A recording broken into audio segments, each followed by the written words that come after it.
Programa Integral Metropolitano y del Instituto de Educación de la Facultad de Humanidades y Ciencias de la Educación de la Universidad de la República. En el Programa Integral Metropolitano coordina el Núcleo de Investigación e Intervención en Educación y Territorio. En la Facultad de Humanidades integra el Departamento de Estudios en Docencia. Ha trabajado en experiencias de extensión universitaria, educación popular y alternativas pedagógicas y ha investigado y enseñado sobre estos temas.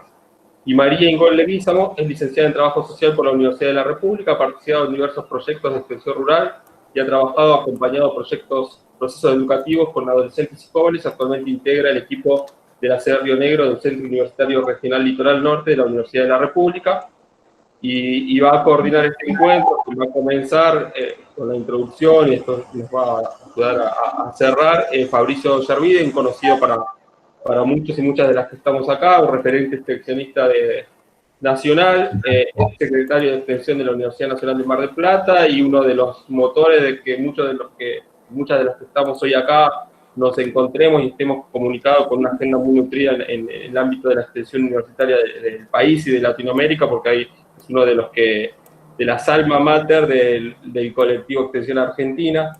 Así que gracias, Fabricio, por acompañarnos una vez más. Te cedo la palabra. Bueno, buenas tardes a todos, a todas.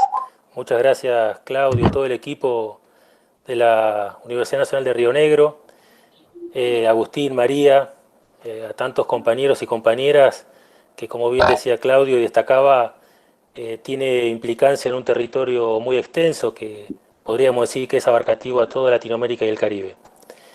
Y hablando de territorio, yo quería destacar que justamente no es casual y es un dato para nada anecdótico que estemos tratando esto desde una iniciativa surgida de una universidad patagónica, donde el territorio, las distancias, guardan un sentido muy profundo en términos de un reticulado complejo, con múltiples sedes que se articulan, que muestran sus particularidades y singularidades, con sus propias historias y recorridos, pero que justamente este encuentro da idea de transitar una misma voluntad política, de un mismo interés por ejercitar la conceptualización y la praxis de los caminos extensionistas, así que quería destacar estas cuestiones porque son atributos realmente como para hacerlo.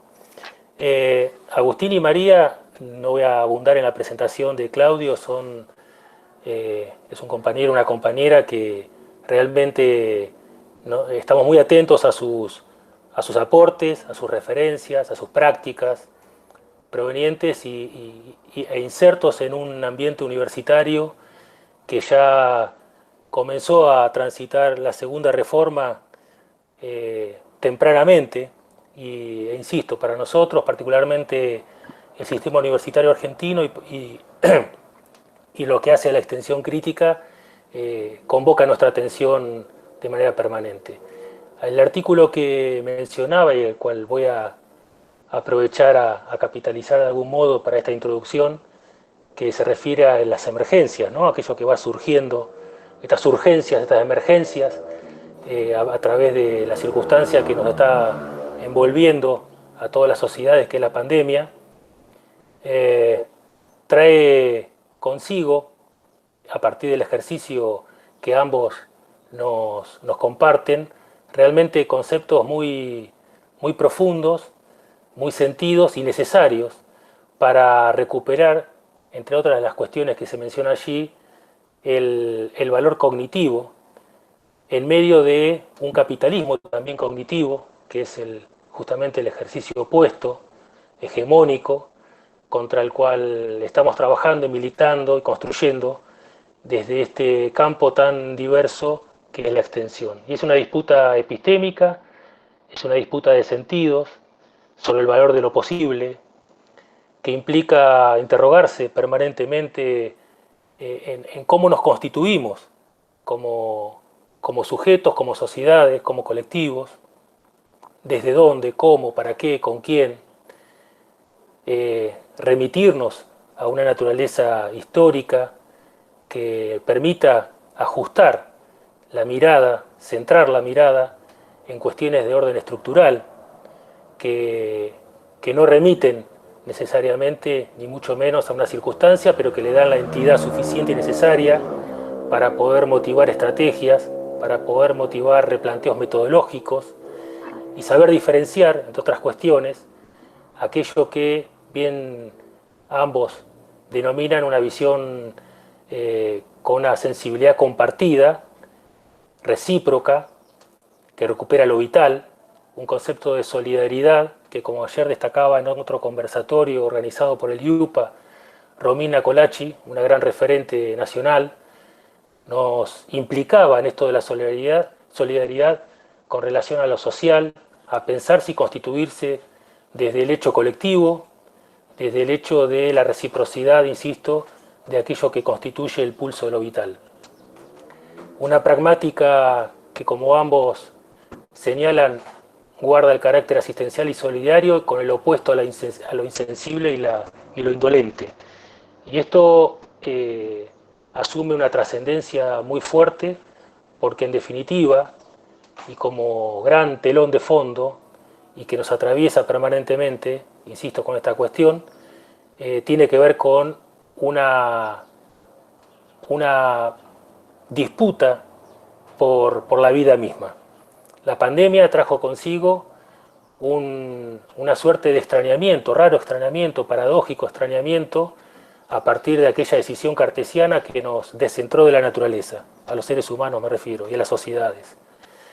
Un proceso cosificador, un proceso donde se reificó la relación objeto-sujeto con desplazamiento de las subjetividades, donde capitalismo, colonialismo, patriarcado, que muchas veces están tomando una potencia muy fuerte en nuestros discursos, en nuestras acciones, nos invitan, nos empujan a un ejercicio de la dominación, de la cosificación y de la determinación. El virus, insisto con esto y recupero también algunos aportes de Rita Segato en estos últimos análisis, nos redime la condición natural del humano y nos permite una doble problematización sobre lo vincular, no solamente con la naturaleza, sino entre los seres sociales e insisto con esto, nuestra constitución como sociedades. Es desde allí que asume importancia estos ejercicios de poder plantearnos en lo metodológico, en lo cotidiano, en lo permanente, recuperar una dialéctica, recuperar una acción-reflexión que reúna aquellos elementos, componentes que nos permitan participar de procesos transformadores. Mucho se está haciendo, mucho se hizo y seguramente mucho se hará, pero recuperar el momento del presente, como también señala Hugo Semmelmann en todos sus grandes aportes, es poder constituirnos en una proyección de futuro.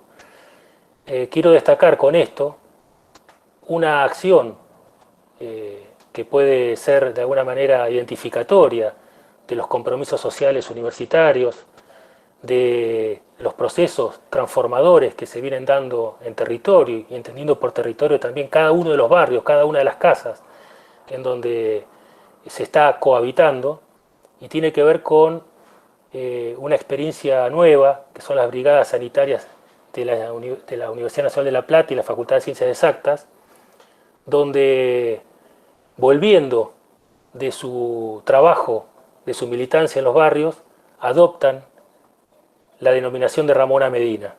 Y lo destaco porque es una figura lamentablemente constituida desde la novedad de su fallecimiento, pero que le antecede una constitución como militante, como trabajadora social, como comprometida justamente con la vida, vaya contradicción, y que hoy está asumiendo esta relevancia, esta connotación y este significado tan profundo en acciones universitarias. Así que celebro esto, quería recordarlo, quería reconocerlo, quería traerlo justamente a este encuentro, a este intercambio, y dar la palabra de alguna manera a Agustina, a María, a que nos puedan compartir sus saberes, sus experiencias y toda la esperanza también motivadora que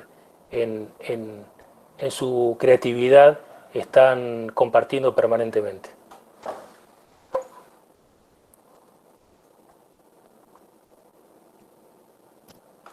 Bárbaro. ¿Se escucha? Sí, perfecto. Perfecto. Bueno, Perfecto. bueno, muchas gracias Fabricio, Claudio, Julia, en el nombre de ellos, saludo a todos quienes hoy nos encontramos aquí, nos reunimos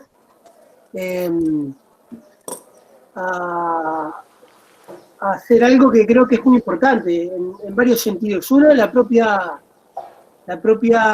digamos, condición regional, internacional de este encuentro, de este diálogo, que bueno, desde hace algunos años eso viene sucediendo un proceso bien interesante en este sentido, ¿no? Con la extensión, el trabajo de Humberto, ¿no? Tomasino, Tomaso, Jorge Castro, que también está bueno recordarlo hoy, la gente de la ULEU y otras redes a nivel regional, a nivel latinoamericano, que creo que aportan a los procesos de internacionalización de la educación superior una forma y un componente fundamental que no podemos perder, que no podemos prescindir de él, que es el de la extensión, que es el de pensar la universidad en diálogo con las organizaciones, con los territorios, con las comunidades y con sus problemáticas específicas, ¿no?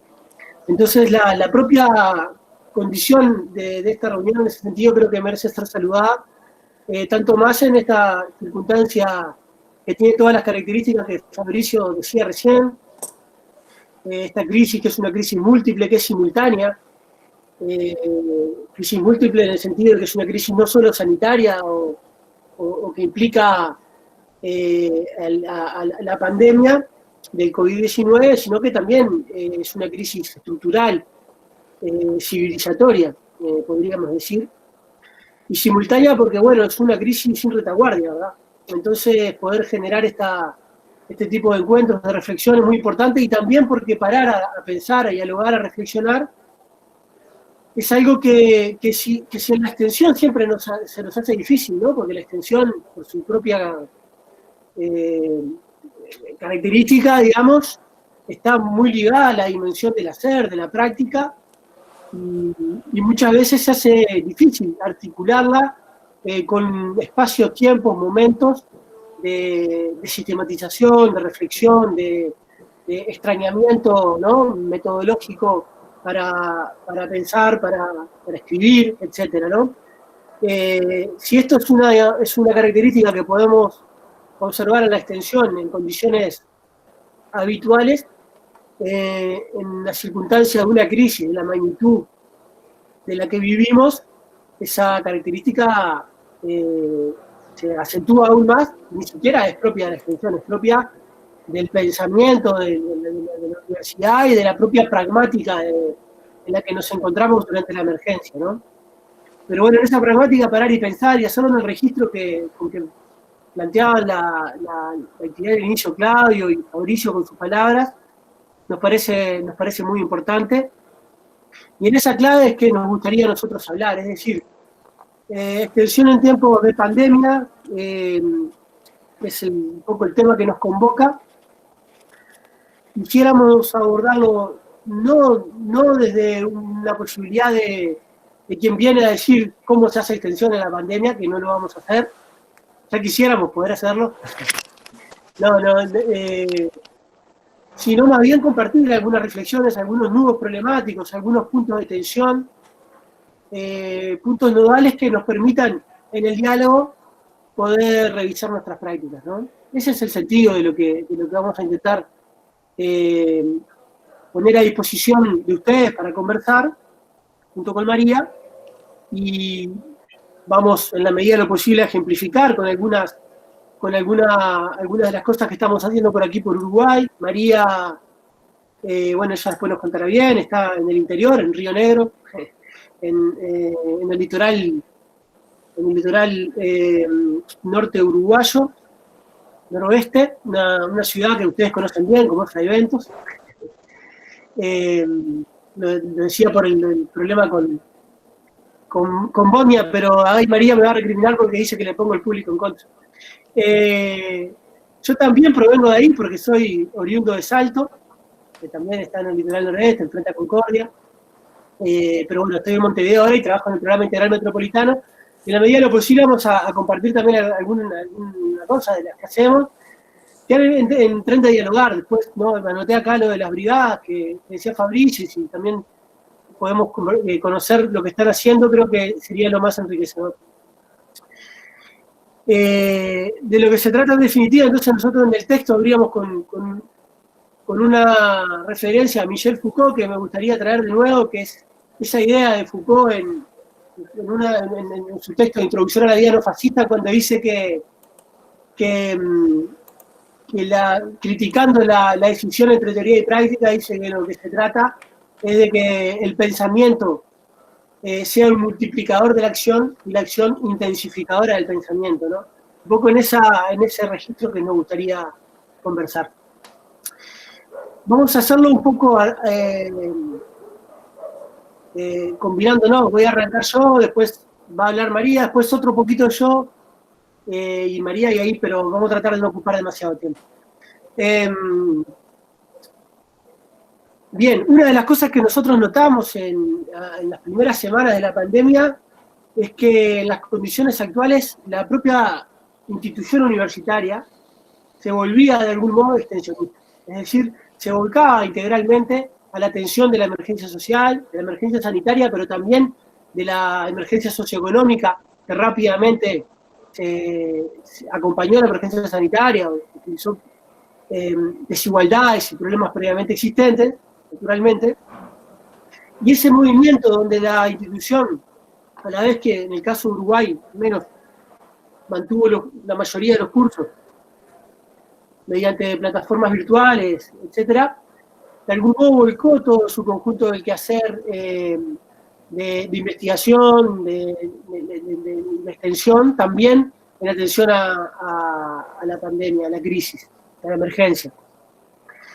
Y eso es un punto que nos hizo pensar que decir, bueno, una primera cuestión a pensar es cómo esta suerte de vuelco social de la institución en condiciones de emergencia nos pone en evidencia una situación que conocíamos, ¿verdad? Y que creo que es bastante común a las universidades del continente, y es que las funciones universitarias de investigación, extensión y enseñanza han tenido en nuestras universidades un desarrollo fragmentado.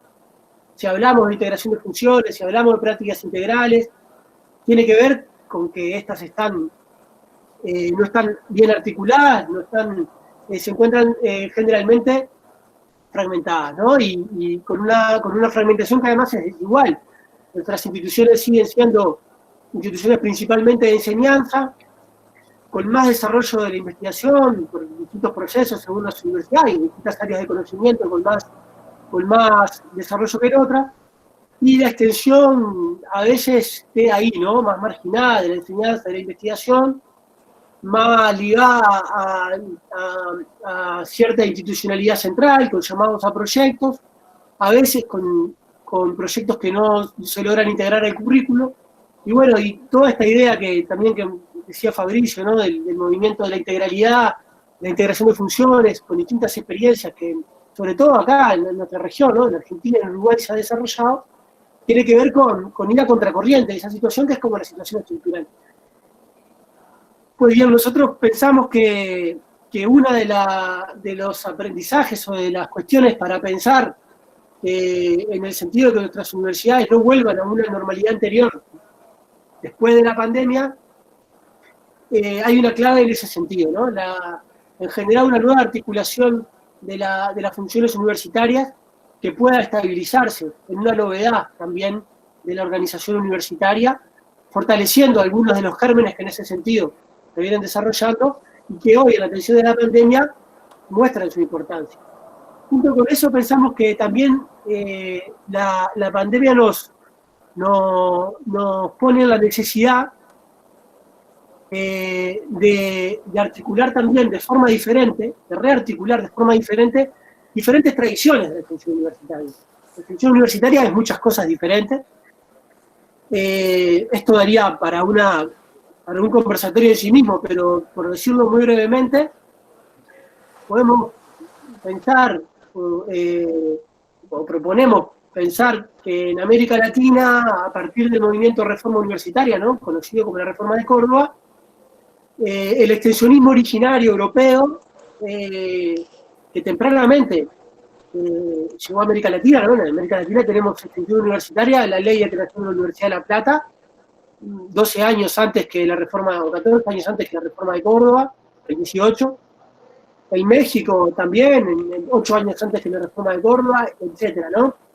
Pero ese extensionismo es resignificado, de algún modo, parafraseando a Adriana Puigros, es dislocado por la Reforma Universitaria de Córdoba, que proyecta otros sentidos, ¿no?, de la extensión, y podemos hablar de un extensionismo de matriz reformista, de matriz de la Reforma Universitaria de Córdoba en América Latina, del cual es posible distinguir al menos 3 grandes vertientes, ¿no? Una que es la que ahora llamamos como extensión crítica, ¿no?, pero que tempranamente de algún modo criticó el extensionismo obrero liberal, iluminista, del extensionismo originario europeo, y lo vinculó a un proyecto de vinculación más orgánica con los movimientos sociales, con los movimientos obreros en particular en aquella época, pero a lo largo de América Latina tiene que ver con la vinculación con los movimientos sociales, los viejos, los nuevos, los organizados en la matriz sindical y los organizados desde otro tipo de matrices organizativas, en la actualidad el feminismo, los movimientos ambientalistas, el movimiento indigenista, etcétera, ¿no? Y también la vinculación con los sectores subalternizados de la sociedad, las comunidades, los territorios populares, los barrios populares, aunque no estén organizados en tanto movimientos, ¿no? Ahí hay una vertiente que tiene que ver con lo que hoy llamamos extensión crítica o extensión popular, vinculación popular. Las nominaciones a la extensión son muy variadas, ¿no?, y también da para otros seminarios. Una segunda vertiente que podemos identificar es la que liga más fuertemente a la extensión con la investigación, y en particular, y tomando la terminología de los estudiantes de la Reforma de Córdoba, con la investigación de los grandes problemas nacionales, es decir, con la investigación de los problemas del desarrollo soberano, pero junto con eso también la atención a las mediaciones, a las vinculaciones específicas, a la adecuación sociotécnica, tomando una categoría de Renato Dagnino, un investigador brasilero, de los avances de investigación, de innovación, de ciencia y tecnología, en relación a los procesos de vinculación, de articulación con las organizaciones sociales, los territorios, etc., ¿no? Pero bueno, ahí hay otra vertiente que liga fuertemente a la extensión con la investigación, y una tercera vertiente que podemos llamar la vertiente cultural de la extensión. A veces tenemos menos en cuenta, pero en los debates de mitad del siglo XX, la extensión aparecía muy fuertemente vinculada a la formación integral de los estudiantes, atacando un poco la especialización, la profesionalización en disciplinas, en profesiones, y aparecía la importancia de la extensión en la formación integral y humanística, en esa doble dimensión, ¿no? Que hoy, de algún modo, con el proyecto de la integralidad, con el proyecto de la integración de funciones, también está fuertemente esa dimensión. Bueno, nosotros pensamos que entonces, un primer desafío, que es a la vez algo que observamos, en cómo la universidad, en los puntos fuertes de la respuesta de la universidad a la pandemia, observamos estas fortalezas, que además es un desafío para pensar la universidad del día después, en la actualidad del día después, tiene que ver con esta doble articulación, ¿no? La estructura fragmentada del desarrollo de las funciones es interpelada por las exigencias de la emergencia social, y la rearticulación de las diferentes vertientes de la extensión universitaria, al menos estas 3 vertientes, que ojo, ¿no? Estas 3 vertientes dieron lugar son un esquema analítico, dieron lugar a múltiples extensionismos ligados a cada disciplina, a cada realidad social e institucional, universitaria diferente, etcétera, ¿no? Y muchos de los debates que damos en la extensión, asistencialismo o extensión dialógica, etcétera, son transversales a esos extensionismos y a estas tres vertientes. Pero bueno, decía, la rearticulación de las funciones universitarias debería ser al mismo tiempo un intento de rearticular las propias tradiciones de extensión en la atención a la crisis, y sobre esto también vamos a decir alguna cosa o algunos ejemplos de cómo tradiciones que estaban más, digamos, permanecían en un segundo plano, más inhibidas, cobran figura, cobran más fuerza en la actualidad. Pero bueno, le paso la pelota a María. Bueno, buenas tardes. Muchas gracias por la invitación. Y la idea era ahora compartir un poco algunas cuestiones de cómo pensamos nosotros en eso de cómo rearticular, en esto que decía Agustín, de esta doble rearticulación que nos exige. Si pensamos que necesitamos una rearticulación es porque en realidad lo que nos damos cuenta es que la extensión no, como la conocíamos, tal como la estábamos haciendo antes del 13 de marzo en el caso de Uruguay, no lográbamos dar respuesta a la nueva situación.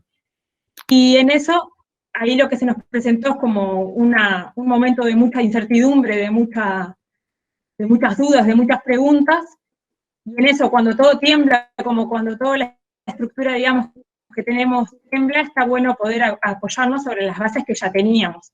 Entonces lo que se nos ocurría es que una de las claves para pensar la extensión, no desprendernos de las bases que ya teníamos, no pensar que hay que hacerla toda de vuelta, sino poder pensarla de las bases construidas, y ahí pensarla desde esta apuesta por la integralidad, y aprovechando también un poco los cambios que se producen en las otras funciones, porque la extensión piensa en clave de integralidad si se piensa en relación también a los procesos de las otras funciones, y las otras funciones también se están interpeladas, vemos interpelados es esta función. Y en eso la investigación, en el caso de Uruguay al menos, lo que vemos es que se volcó rápidamente a poder pensar en cómo generar respuestas, cómo investigar, cómo aplicar el acumulado de la investigación al servicio de buscar alternativas de salida para la crisis. En ese sentido nos parece que ahí hay un lazo, un puente que debería ser más fácil de construir. Cuando la investigación está mirando los problemas sociales, cuando la investigación se preocupa por resolver lo que le pasa a la comunidad, ahí la extensión deberíamos aprovechar para generar alianzas rápidamente con la investigación, porque sentimos que vamos como en el mismo sentido. En el caso de la enseñanza, con esta particularidad de poder generar procesos de enseñanza o transitar procesos de enseñanza, de una manera absolutamente diferente de la modalidad virtual.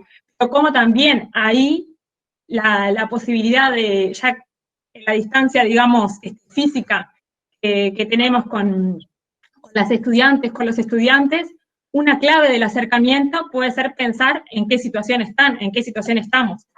Y nos parece que esto de pensar en qué situación están, en qué situación estamos, tiene que ver con esto del aprendizaje en situación y para la situación y con las situaciones, y tiene mucho que ver con la idea de poder sentirnos en un punto de igualdad en el aprendizaje, en el sentido de que en este caso los docentes, las docentes, ¿cómo?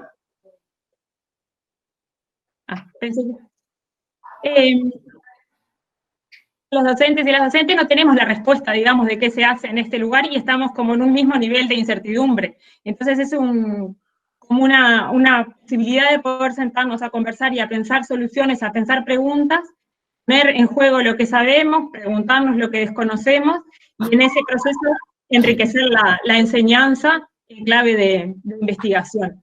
Así que nos parece que la forma de pensar la extensión en este particular contexto es necesario apoyarnos sobre esa base de la apuesta por la integralidad y llevarla como a su máxima expresión, y al mismo tiempo la interdisciplina, que es otra palabra que en general utilizamos y que ahora también la vemos como desafiada.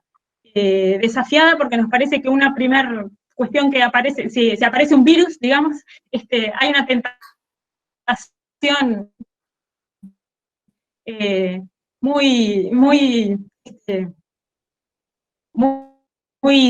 seductora de alguna manera, de pensar, bueno, si es un virus lo tiene que resolver la biología, la virología, la medicina, y se va a quedar ahí, nunca a poder pensar.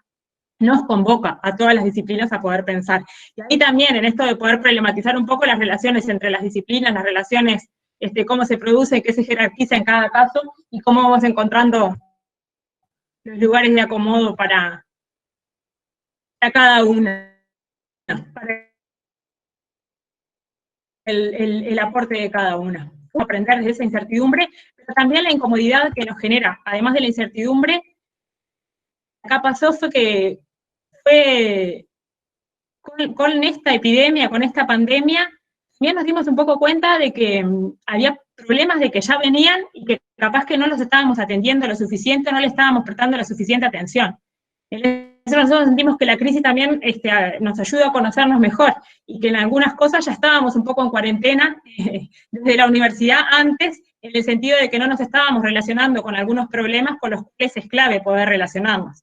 Y eso tiene que ver un poco con pensar que en hacer la extensión en contexto de emergencia, bien desde la emergencia, pensarlo desde una perspectiva crítica, de que no podemos pensar que todos los problemas nacieron con el COVID-19. Pensar desde la perspectiva crítica también tiene que ver con problematizar y decir, en realidad, la crisis esta, de alguna manera, opera como un líquido revelador, desnuda situaciones que ya venían de antes, desnuda desigualdades, las pone de manifiesto con mayor crueldad, con mayor, ¿no? Las hace más dolorosas de algún modo al verlas, pero en realidad son cosas que ya venían de antes. Que haya sectores de la población que no tienen las condiciones para poder cuidarse como es necesario cuidarse en este momento, no es de ahora.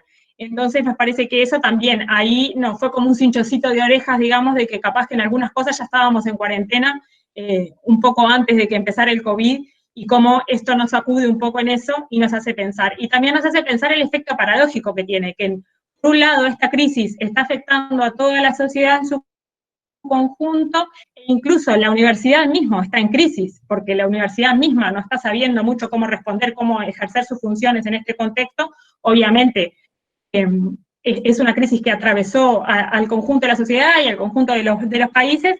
Eso no nos puede llevar a pensar que estamos todos en el mismo barco y que esto es como parejo y que el padecimiento es igual para todos, porque eso tampoco es cierto.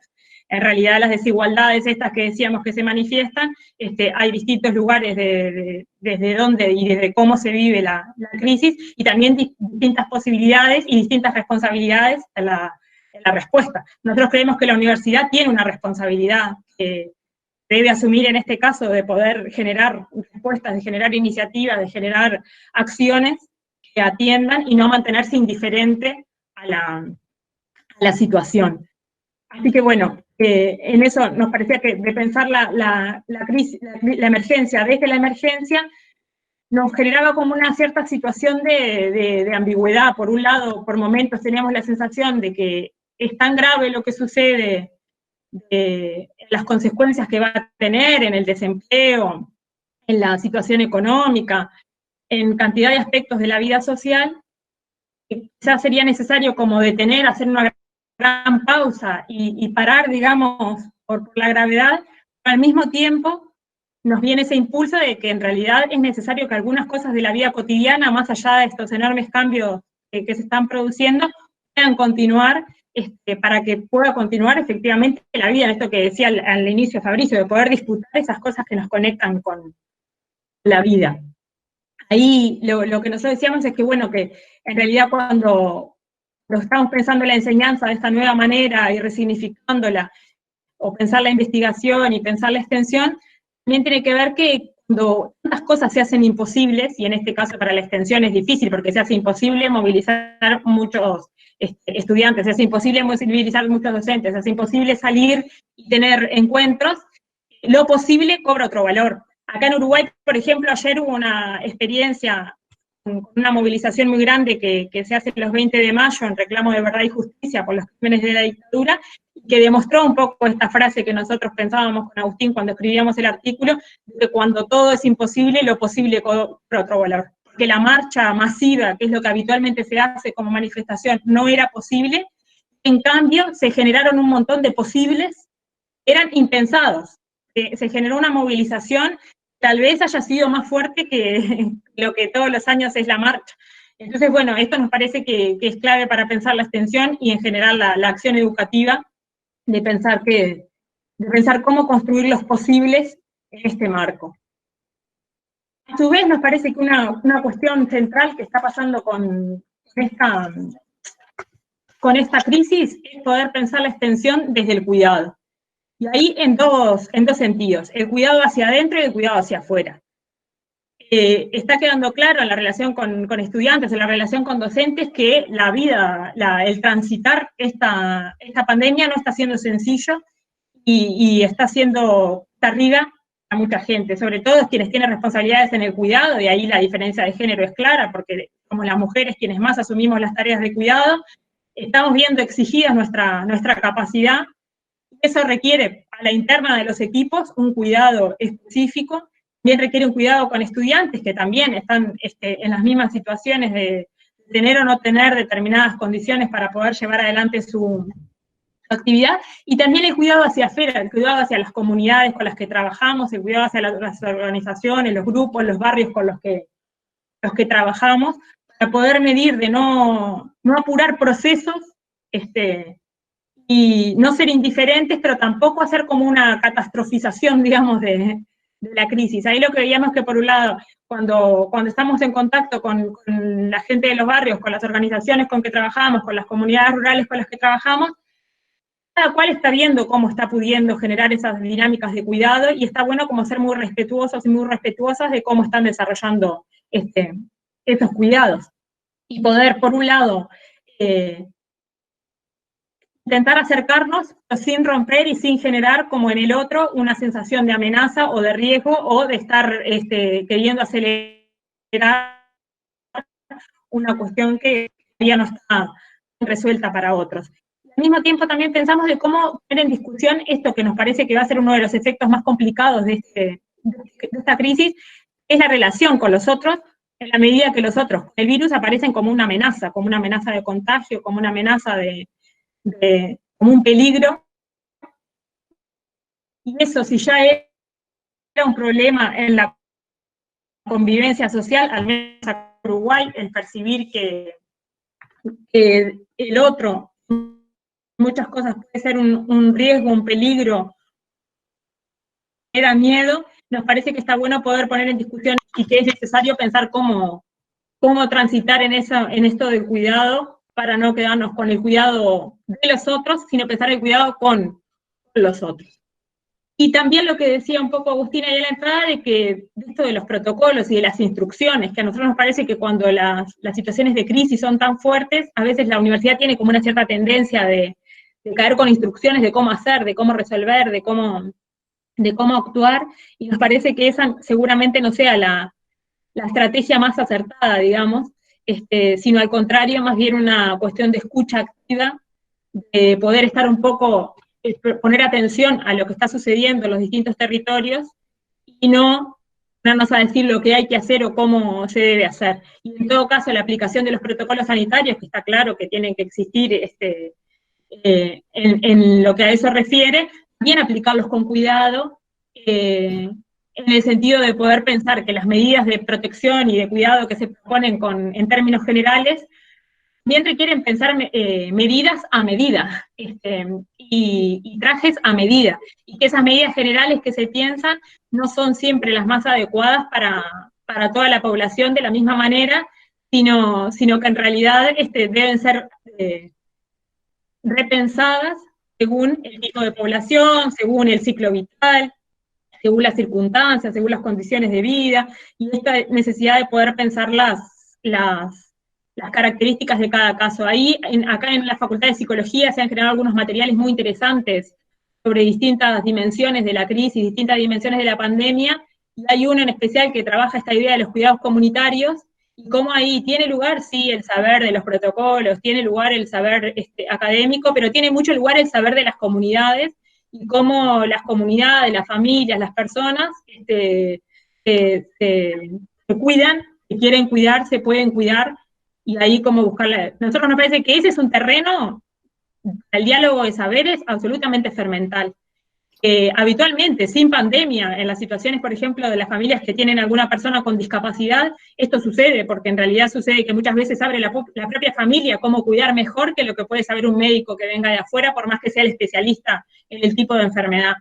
Y ahí, eso que se produce en esas situaciones puntuales, en realidad aquí se generaliza de algún modo para poder pensar los cuidados.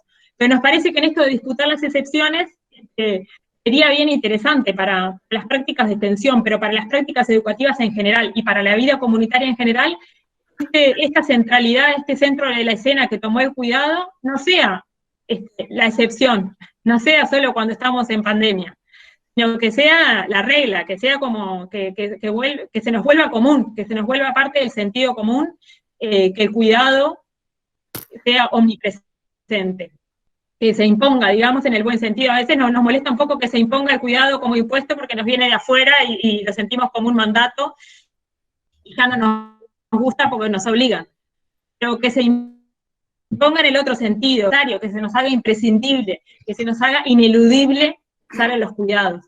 Y ahí también poder pensar en lo que plantean los feminismos desde hace tiempo, de cómo pensar compartir los cuidados, ¿no? Y de cómo los cuidados que no queden, no recaigan y sobrecarguen a determinadas personas solamente, sino que sean una cosa más compartida y más colectiva para cuidar efectivamente a todas las personas. Otro aspecto que nos parecía importante y que lo mencioné un poco recién es esto del mantra desde casa, ¿no? De estar desde casa y hacer las cosas desde casa, que por momentos nos agobia un poco, al menos a nosotros, o a mí por lo menos, pero poder pensar en esto desde casa nos desafía la cuestión del encuentro que nos es imprescindible desde la extensión, pero también pensar el desde casa en esto que decíamos de los saberes comunitarios, de poner en juego otros saberes que se construyen en las casas, se construyen por fuera de la universidad, y que entonces está bueno poder traerlos a colación, que también se rompió para la propia función de la extensión. Después, otra cuestión que nos venía como importante en este sentido tiene que ver con las dos cosas, ¿no? Con lo de cuidado y con lo de desde casa, poder darle protagonismo también a lo vincular de otra manera, y repensarnos en ese sentido, y como desafiar un poco las relaciones humanas que establecemos desde la extensión y desde las prácticas educativas en general. Y sí, otro ratito, Agustín. Bueno, bárbaro.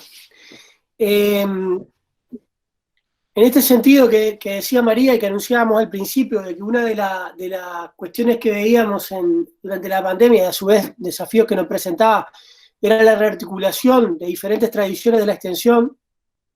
Una de las que también vemos que cobra relevancia o figura, ¿no? En esto de figura fondo, figura en estas circunstancias de la pandemia, de la cuarentena, las medidas de aislamiento, etcétera, es toda la tradición de la divulgación de la ciencia. Y acá se abren un montón de problemas para la extensión, ¿no? Históricamente, al menos desde que Freire publicó en el 73 su libro Extensión o Comunicación, ¿no? Donde criticaba todo el sistema de comunicación de innovaciones, de la transferencia tecnológica en el medio rural en Brasil. Ahí vi que hace un ratito que entró el Tomaso, así que acá le podemos pedir a Humberto que intervenga. Lo nombramos y apareció, porque te nombramos al principio, Tomaso, y ahí se ve que te picó la oreja. Bueno, decía Freire en ese texto, con Humberto en un textito lo trabajamos a esto, hacía toda la crítica, la verdad, a la divulgación per se, ¿no? Al difusionismo. Y hablaba en particular, subrayaba el equívoco nociológico que contiene ese extensionismo transferencista, divulgador, cuando aspira infructuosamente a sustituir, ¿no? Todo un sistema de creencias o procedimientos populares por los científicos, por lo legitimado científicamente, ¿no? Nosotros pensamos que esa crítica obviamente que mantiene toda su vigencia y toda su pertinencia, y a su vez será un problema, el problema será cómo articular las acciones de divulgación que podamos desplegar con procesos de educación popular, de extensión más amplio, que si no es desde ya, al menos después, le puedan dar un sostén, ¿verdad? Le puedan dar otro marco. Pero en cualquier caso, la divulgación de la ciencia adquiere una relevancia particular en este contexto, no solo porque por los instrumentos que tenemos es algo que podemos hacer, sino porque también resulta muy importante. Nosotros, en particular en el PIM, en el Programa Integral Metropolitano, es un programa territorial que está inserto en los barrios populares del noreste de Montevideo. Es un pedido, es una demanda que nos hacen los educadores que están en terreno, los médicos que están en territorio, los multiplicadores barriales de referentes de organizaciones, etc.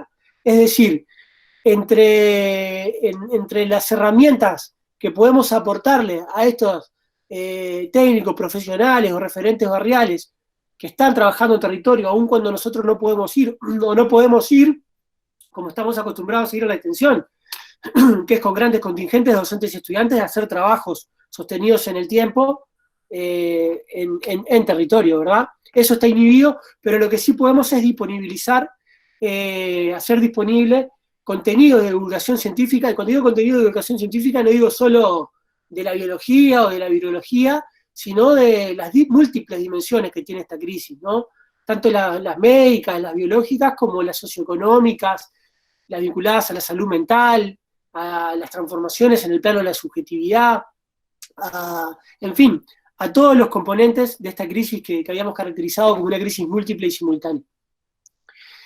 Bien, entonces ahí hay un punto. Y junto con esto también lo que se suele llamar en distintas universidades la divulgación cultural o la difusión cultural.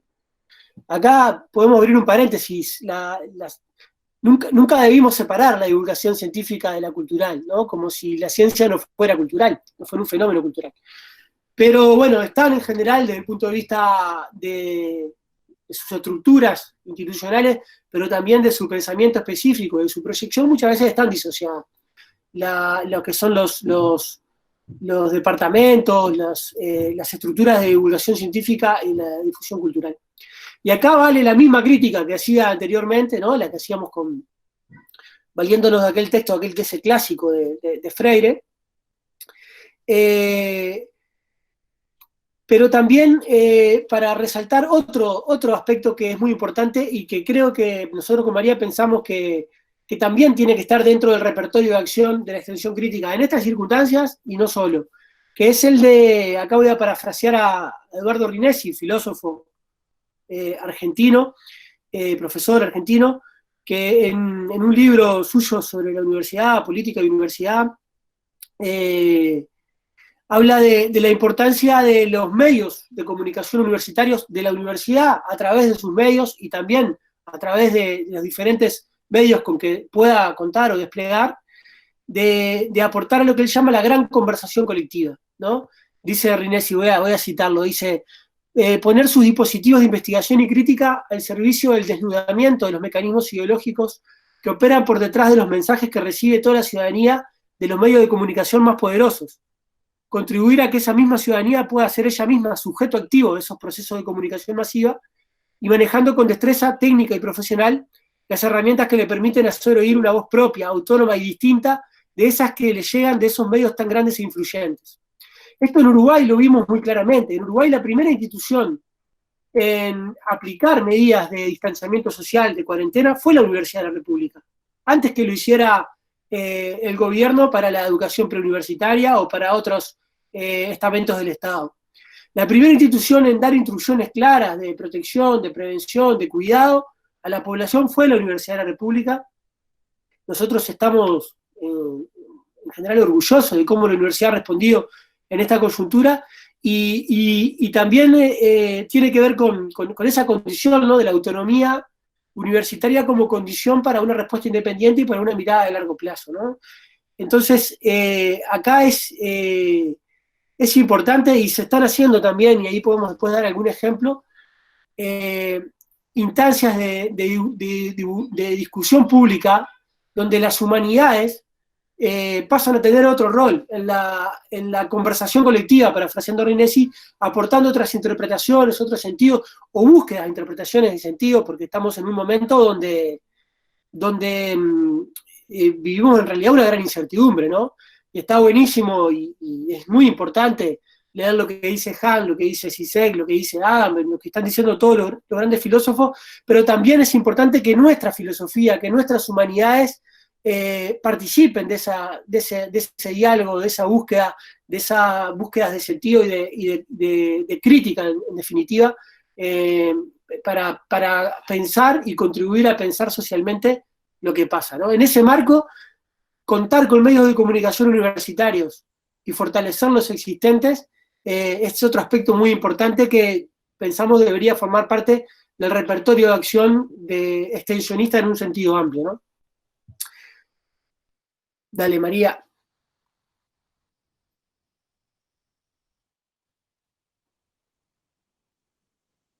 Bueno, y en este repertorio también veíamos que una de las acciones claves es el tema de la asistencia, y que también es otro tema que en general nos genera un poco de incomodidad en la extensión, y el trabajo social también es como una discusión permanente, esta cuestión de la asistencia, y cómo generar la asistencia cuando es necesaria, pero cómo saber no generarla cuando no es la medida más adecuada. La situación que se hace, la crisis es tan grande, múltiples dimensiones, y tan de golpe, ¿no? Como un derrumbamiento, no es que una cosa, no es que fue poco a poco, paulatina, y que permitió determinados niveles de preparación, digamos, de amortiguación, sino que fue de un día para otro.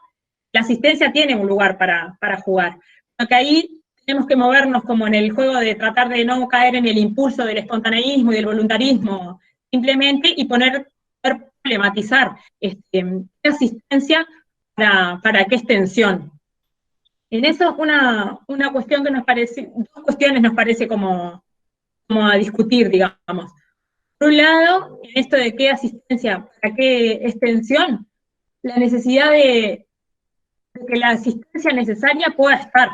Hay asistencia que es necesaria en este momento desde el punto de vista de lo sanitario, de la salud, acciones de las facultades de química, por ejemplo, que están llevando adelante, que son muy necesarias, también apoyos psicológicos que se prestan desde facultades de psicología, u otras acciones que son necesarias, que tienen que estar, y que tienen que lidiar entre lo paliativo, entre las medidas paliativas, porque el impacto por ahora de la crisis no parece ser evitable, de amortiguar, digamos, el golpe, pero tienen que poder, o tenemos que hacer el esfuerzo de conectar eso con el largo plazo, de no quedarnos simplemente en la respuesta a lo inmediato, sino ver cómo tejer lazos entre esas respuestas inmediatas y el largo plazo. Y ahí es donde nosotros pensamos que la asistencia, pensada como la asistencia al barrio, a la comunidad, a las organizaciones, pensando en lo inmediato, pero la asistencia al proceso de extensión pensado en un largo plazo. Usted no piensa en la asistencia, por ejemplo, a mí la figura que se me viene con más rapidez es la de la muleta, digamos, ¿no? Para caminar, una asistencia sería una muleta. En este caso, una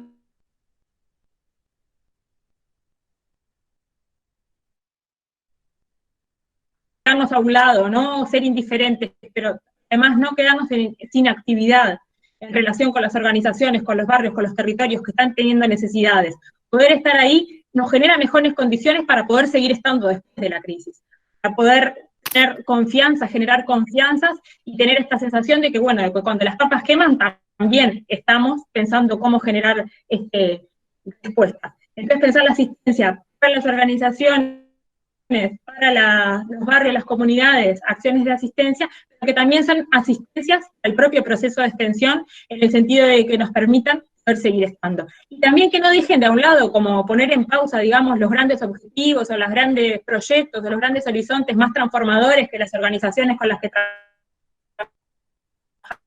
trabajamos pueden tener, que tienen que ver con la democracia, con otras aspiraciones más generales, no perderlas de vista por esto, sino también ver de qué manera las respuestas que generamos para esto tienen coherencia con eso que queremos generar para después. Y en eso la idea de la solidaridad, de la reciprocidad, y eso tiene un rol fundamental.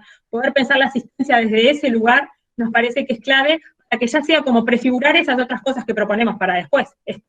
Generar respuestas asistenciales que intenten conectar en su forma y en su contenido con lo que va a venir después. Hay un ejemplo que en realidad no lo poníamos en el trabajo, pero que lo hemos conversado y a mí me parece que es significativo, no porque haya sucedido en un tiempo de crisis como esta, pero sí en contextos de mucha vulnerabilidad. En el trabajo que hacíamos en el Centro de Formación Popular de Bella Unión, con trabajadores rurales, por ejemplo, sucedía eso en realidad. Las organizaciones tenían aspiraciones, proyectos grandes, ambiciosos, digamos, soñaban, por ejemplo, tener formas de trabajo que no fueran bajo el régimen de asalariamiento, de dependencia, sino poder generar experiencias de trabajo que fueran colectivas, autogestivas, permitieran mayores niveles de autonomía y mayores niveles de felicidad, de alguna manera, para los trabajadores y las trabajadoras y sus familias. Sin embargo, eso, como se imaginarán, con ese nivel de grandeza de los sueños, no era tan fácil de lograr en un momento. Y en el camino hacia eso sucedían múltiples problemas mucho más cotidianos, mucho más chiquitos y de necesidad de resolución inmediata. La universidad no podía decir, bueno, nosotros estamos para los sueños grandes, pero en el resto no, porque nos parecía que era necesario, fundamental, poder estar en la resolución, en la asistencia para las cuestiones pequeñas, para poder tener confianza de intercambiar sobre las cuestiones más grandes. Y en eso a veces, por ejemplo, era importante poder prestar asistencia a generar un mejor convenio colectivo, a mejorar las condiciones de trabajo, aunque fuera asalariado. Nos parecía importante poder estar en eso para construir confianza, para aprender de los trabajadores, para irnos empapando de su lenguaje, empaparnos de su cultura, conocer en conjunto, aprender en conjunto y tener mejores condiciones para colocar otras discusiones y para aportar en otras discusiones. Sin haber hecho eso, nos parecía muy difícil luego tener cierta legitimidad o posibilidad de conversar sobre otras cosas más grandes. Entonces, bueno, a nosotros nos parece que la asistencia tiene un lugar en la extensión, pero no cualquier asistencia. Tenemos que pensar qué asistencia para qué extensión. Esa pregunta que se nos ha venido tan fuerte ahora, con medio de la pandemia, también creemos que es de esas excepciones que hay que disputar, digamos, de tratar de que la pregunta se nos quede y que nos estemos preguntando siempre, ¿qué asistencia? ¿Para qué extensión? ¿En qué medida esa acción? Y el segundo problema, la segunda inquietud respecto al tema de la zona, que para trabajo social, al menos acá en Uruguay, ha sido un debate de los últimos años, respecto a las políticas de cercanía, que en la última década se instalaron en Uruguay. Se generaron en la nueva una cierta apuesta a políticas sociales con estrategias de proximidad y que apostaban a propuestas de cercanía, llamadas así, de cercanía, programas de cercanía, que tienen que ver con el acompañamiento, por ejemplo, de mujeres embarazadas en situación de vulnerabilidad, con el acompañamiento de las familias en situaciones más complejas, el acompañamiento a jóvenes desvinculados del sistema educativo, y en todos esos, el hilo conductor, esta cuestión de la cercanía. Al trabajo social un poco nos rechinaba eso, y nos rechina, en el sentido de que, bueno, aclarar que el trabajo social es una propuesta de cercanía es como pensar que antes no era de cercanía, y a veces uno piensa que el rol, este tipo de trabajos, no es posible pensarlos desde la distancia. También eso nos lleva a discutir la idea de cercanía, y ahora que no podemos la cercanía, se nos venía esta discusión, ¿qué entendemos por cercanía y por lejanía? Una cuestión que nosotros veíamos es, a veces, ahora sentimos como esta cuestión de que no podemos ir al territorio, de que no podemos estar ahí, de que no podemos estar no solo la presencia física nos da la cercanía, también nos da la cercanía el tema de poder pensar que efectivamente están transitando. Y eso no tiene solo que ver con poder estar en la casa, como proponían estos programas de cercanía, con poder ir a la casa y estar todo el tiempo como ahí. Lo que tiene que ver con conocer efectivamente, con comprender la complejidad de las situaciones, con comprender. Y ahí la cercanía tiene un riesgo grande, porque en la medida que nosotros nos quedamos con el Zoom, no el Zoom el otro Zoom de la máquina de fotos, digamos, hacemos demasiado foco en lo chiquito, en lo puntual, en lo singular, en lo particular, perdemos de vista el bosque, perdemos de vista el contexto, y entramos como en una práctica que probablemente, capaz que mejora de un día para otro ¿no? un día resulta que consigue algo un poquito mejor para esa familia. Probablemente no va a resolver lo estructural o no va a contribuir a resoluciones más estructurales si se queda con la mirada tan chiquita. Entonces a nosotros nos parece que esto de la cercanía y la lejanía en el tema de la asistencia es clave poder regular y decir, no, la cercanía tiene que ver, sí, con el encuentro, por supuesto que sí, y estamos deseando poder encontrarnos y poder abrazarnos. Tiene que ver, sí, con la posibilidad de estar en territorio, de ir a territorio. Es suficiente con intentar comprender realmente y en profundidad la esencia de las situaciones, la esencia de los problemas, las cuestiones, con posibilidades de solución más a largo plazo o con las posibilidades de solución más estructurales o con las posibilidades de organizamiento, satisface de algún modo esa necesidad de hacer que tenemos, ¿no? Ese impulso de hacer y el voluntarismo de hacer algo porque estamos en crisis y hay que hacer algo. Termina atrofiando, porque no es esa parálisis de decir para las rotativas, genera esa otra parálisis de hacer movimientos que no nos terminan conduciendo a nada y lo que terminan es desgastando. Lejanía, cercanía, en clave de poder acercarnos en el mejor sentido del término, en el sentido de aproximarnos a pensar soluciones a esas situaciones. Y sigue otro ratito, Agustín. Bárbaro, pero ya terminamos, no se preocupe. Un pequeño ejemplo vinculado a lo que decía María sobre la asistencia, ¿no? Y también capaz que a veces los ejemplos sirven también para bajar a tierra algunas cosas. Una de las acciones que pusimos en marcha desde el PIM fue también una actividad de asistencia, una acción de asistencia, es un consultorio jurídico hecho con la Facultad de Derecho, con estudiantes y docentes de la Facultad de Derecho, especializado en derecho laboral, para apoyar a la cantidad de personas de los barrios donde trabajamos que están sufriendo algún tipo de arbitrariedad patronal en sus trabajos, o que se han quedado sin trabajo, o que necesitan ese tipo de asesoramiento, que también es parte de la emergencia, ¿verdad? También es una parte muy importante de la emergencia. Y eso de algún modo es una respuesta que en sí misma es importante, que además sucede en el marco, y acá una segunda cuestión que quería también resaltar, una de las cosas que hemos visto con la emergencia es que la existencia de programas territoriales estables, se llamen o no programas territoriales, por ejemplo, muchas veces lo que la universidad, en el caso Uruguay, cómo se organiza en el interior, tiene esa característica, ¿no? de vincular lo que es la organización más propiamente académica, ¿no? De la universidad, en tanto universitas, ¿no? Vinculado a su organización epistemológica, disciplinaria, etcétera, con una cuestión más situacional, ¿no? Más vinculada a un medio específico, a un territorio. Eso en el interior se da bastante, y en Montevideo la universidad lo hace con programas territoriales. Está el APEX, el más viejo, es como una referencia en el oeste, en los barrios del oeste, en el Cerro, y el PIM en el este, ¿no? Entonces la propia existencia, decía, de programas territoriales, preexistencia, genera una posibilidad de respuesta a la pandemia muy importante que sin esos instrumentos no se tiene, ¿no? Eso también es un tema del cual tomar registro. Pero además decía la acción de asistencia con este consultorio jurídico especializado en derecho laboral, también estamos apoyando una bolsa de trabajo, que fue una iniciativa de un barrio, de Punta de Rieles, de los vecinos de ese barrio y las vecinas de ese barrio, y que se está apoyando para que eso pueda fortalecerse y funcionar con una aplicación. La Facultad de Ingeniería está participando en esa línea de trabajo, ¿no?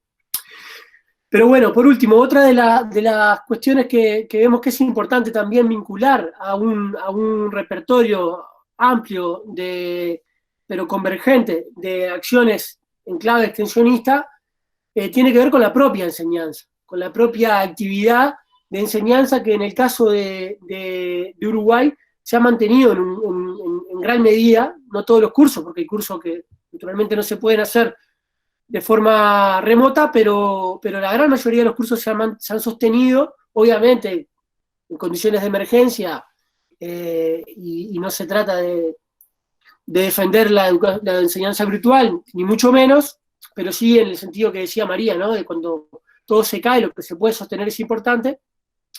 Y nosotros pensamos que en ese vínculo propiamente pedagógico, en nuestros cursos, con nuestros estudiantes, también hay una dimensión de trabajo a hacer en una clave extensionista, ¿no? Las genealogías de la enseñanza en nuestras universidades son múltiples y muy variadas, ¿no? Son muy diferentes entre sí las formas en que concebimos y realizamos la enseñanza en las universidades. Pero si se quiere hay una que es transversal a todas las áreas de conocimiento, que es heredera de la reforma de la universidad alemana, ¿no? De la reforma Humboldtiana, la Universidad de Investigación, y que también fue reapropiada y resignificada por la reforma de Córdoba, que es esta concepción de la enseñanza como investigación, ¿no? Como acción de poner a disposición lo que sabemos mientras lo cuestionamos, para invitar a participar por la pregunta de lo que no sabemos, de lo que ignoramos, mientras aprendemos a preguntarnos, ¿no?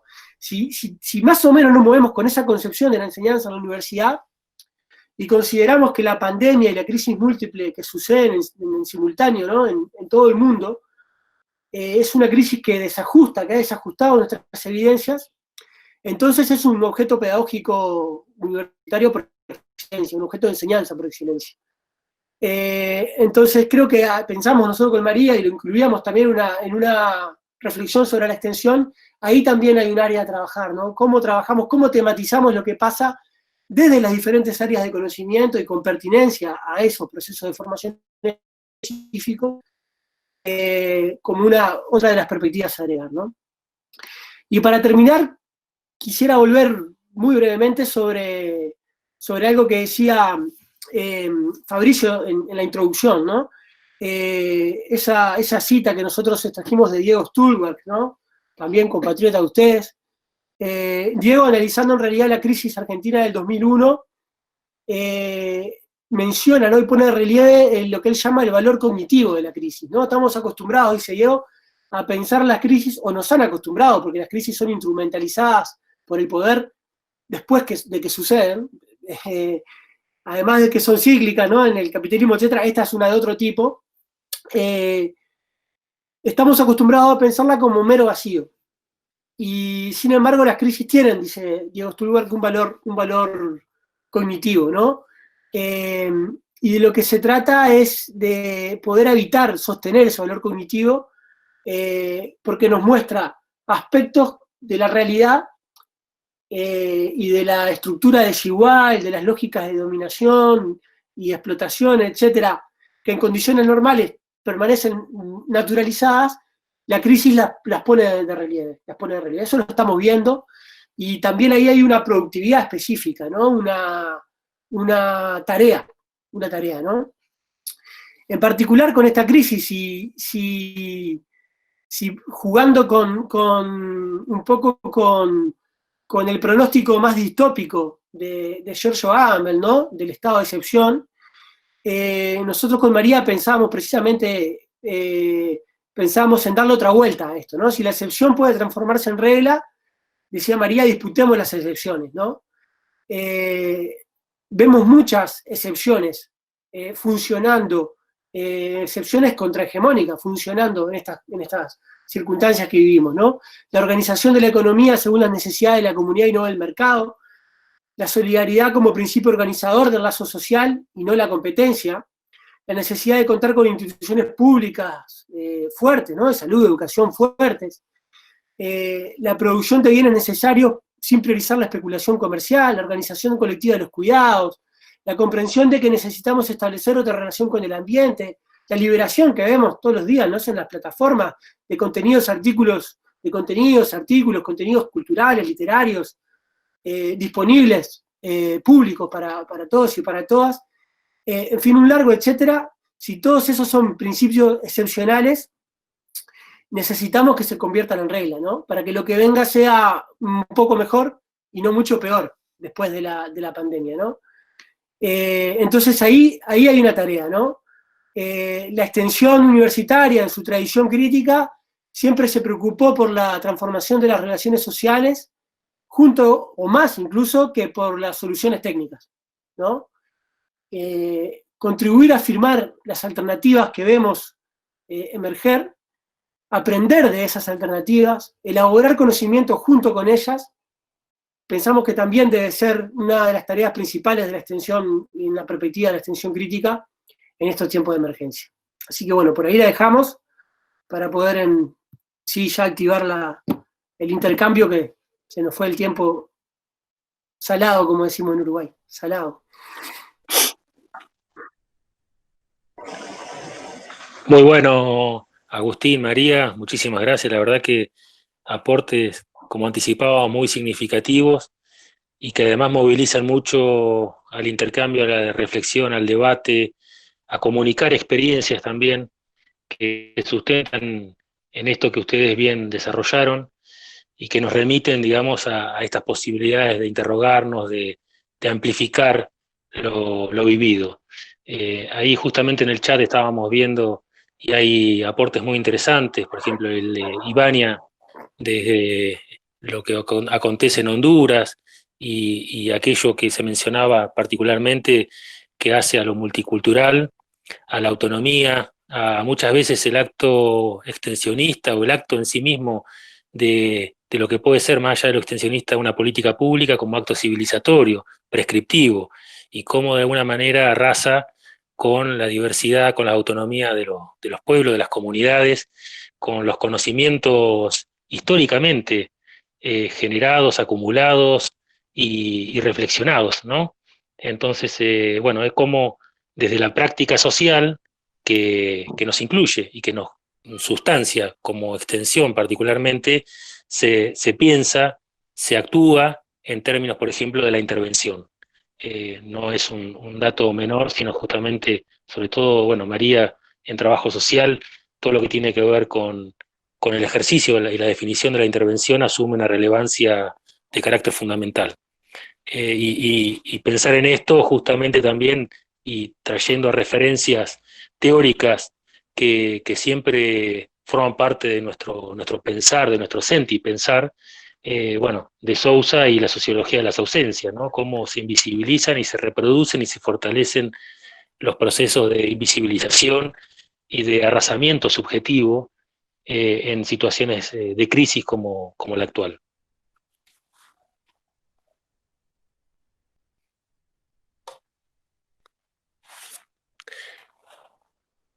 Si les parece, retomar alguna de las cuestiones que tenemos aquí, un chat abierto como para poder justamente aprovechar a Agustín, a María, a tantos compañeros, compañeras. Allí se mencionaba que estaba, bueno, Humberto, que ayer participó también, como tantas otras veces, de un conversatorio muy, muy rico, muy movilizante, que nos constituyó desde diversos enfoques. Así que bueno, compañeros, compañeras, preguntas, intervenciones, micrófonos abiertos.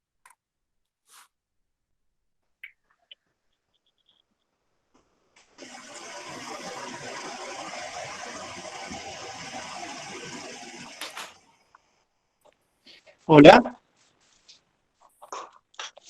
Sí, Claudio. Sí. Una consulta. Bueno, mi nombre es Carlos, yo soy veterinario, trabajo Carlos.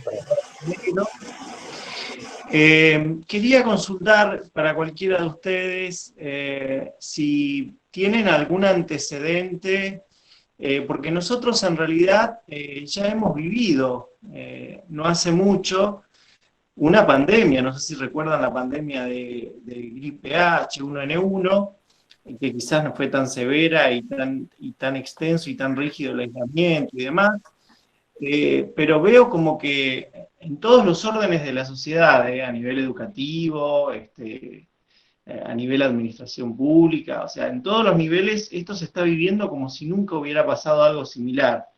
La pregunta para mí es, si hay alguna noción de los desafíos que plantea esto a futuro. Es decir, bueno, en este caso estamos hablando de extensión, ¿no? Pero, ¿cómo se está pensando esto? ¿Hay algo pensado a futuro para el después de la pandemia? ¿Volvemos a como vivíamos antes y a las mismas prácticas que teníamos antes? O quizás sea todo esto una invitación a pensar. Yo hace un tiempito pude asistir en forma virtual a un conversatorio de Claxo, donde Saskia Sassen charlaba con la directora de Claxo bajo una consigna que era, si hablamos de nuevas normalidades, significa que algo hemos hecho mal o algo por el estilo, era el estudio. Yo quería consultarles eso, si hay un pensamiento a futuro.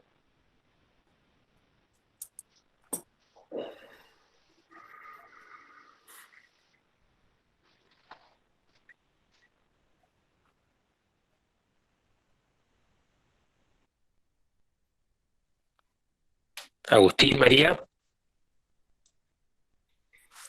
María, si querés yo... Es mi parte, ¿no? Lo que dice Carlos está difícil de responder, pero yo lo respondería con una cita que tenemos ahí en un apunte, y te dejo para vos una pregunta muy, muy interesante y muy, muy importante, que está en el chat, que bueno, a ver, es de Ivania Padilla, que dice: las proyecciones en educación superior en América Latina es que habrá mucha deserción, y a ver qué se podría proponer, qué análisis se está haciendo y qué se podría proponer de extensión para esa problemática específica, que esa te la dejo para vos, porque me parece que es interesante también lo que está pasando en el interior con ese tema y lo que estás haciendo vos y están haciendo ahí en Río Negro.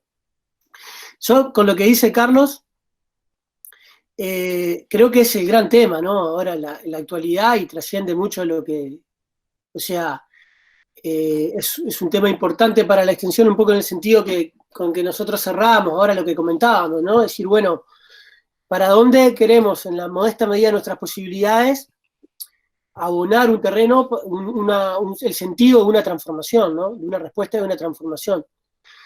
Pero yo decía que te iba a responder con una cita, porque es una cita de un filósofo uruguayo que se llama Sandino Núñez, que en un artículo donde un poco interviene en el debate, sobre todo en el debate tan mediático, tan taquillero que se dio, ¿no?, entre Zizek y Hahn, dice, Sandino Núñez cuestiona esa idea de disputar a ver para dónde va a ir el mundo, ¿no?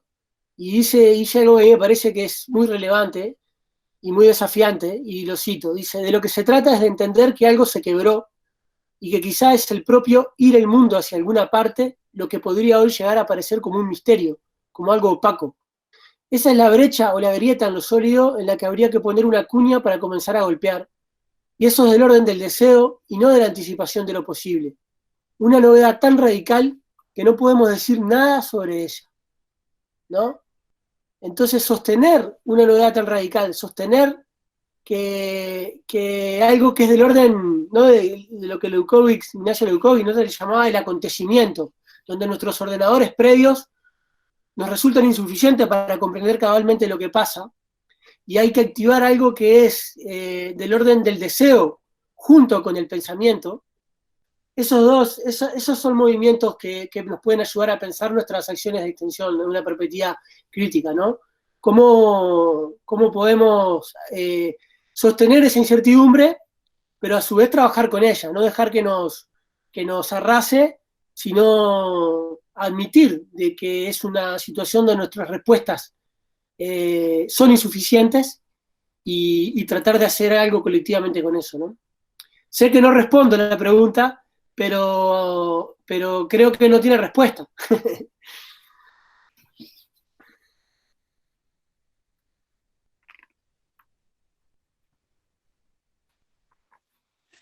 Como complemento, en realidad, un poco en ese mismo sentido, que pensando sobre todo en la extensión, esto que decía, bueno, vamos a volver a la misma extensión, vamos a volver a la que teníamos antes.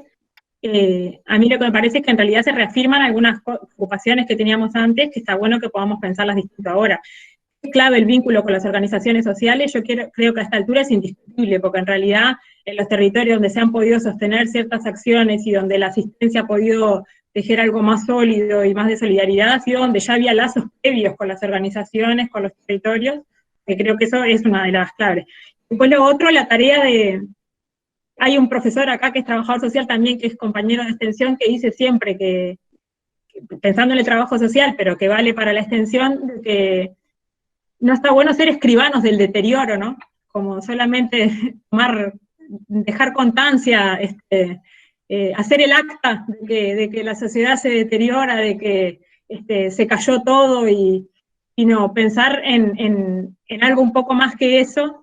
Eso no hablar como de seguimiento o de situaciones, digamos, sino pensar en acompañamiento y pensar qué hacer, cómo hacer en conjunto con, y que no vamos a tener la respuesta, pero acompañar y estar con mucha atención a las iniciativas de las organizaciones sociales, a ver de qué manera acompañar activamente esos procesos, sin querer aplicarle el protocolo de hacia dónde tienen que ir, sino intentando aprender de eso y ver cómo aportar a la construcción de lo nuevo. Es un misterio.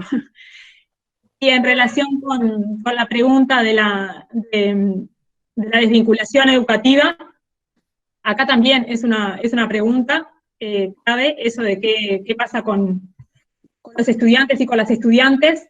Se están generando algunas medidas de dar respuesta, de prestar computadoras para que puedan seguir los cursos, de acompañar de algún modo esas tareas, y está quedando también en evidencia que la enseñanza requiere esta tarea de acompañamiento, otra vez esta palabra, y no es suficiente con el vínculo del aula, digamos, con la transmisión del contenido, y creo que eso refuerza la centralidad de la extensión, y de cómo el involucramiento de estudiantes en procesos de extensión, en procesos de enseñanza activa, que sean parte y puedan estar en situación, aprender en situación, construir en situación, está contribuyendo a vincular. Acá hicimos una investigación el año pasado y el otro, sobre qué había pasado en la última década con estudiantes de Río Negro, que es nuestro departamento, que habían iniciado su proceso universitario, y tratamos de ver qué pasaba con la gente que se desvinculaba, qué pasaba con la gente que egresaba, y qué pasaba con la gente que estaba en tránsito.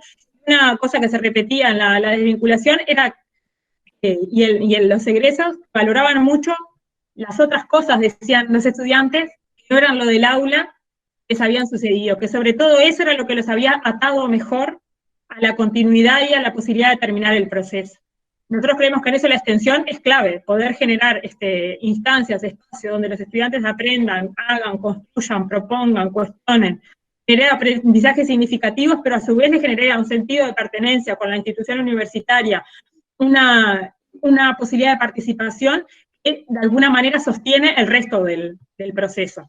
Ayer justamente tuvimos acá la reunión de la Comisión Cogobernada de Extensión de la región, y las estudiantes lo que veíamos era eso. Bueno, hay que pensar dos cosas distintas. Una, cómo generar los procesos en la medida que las clases están siendo virtuales, y otra, cómo pensar la territorialidad de los estudiantes distinta, porque acá sucede que los estudiantes se mudan para estudiar, ¿no?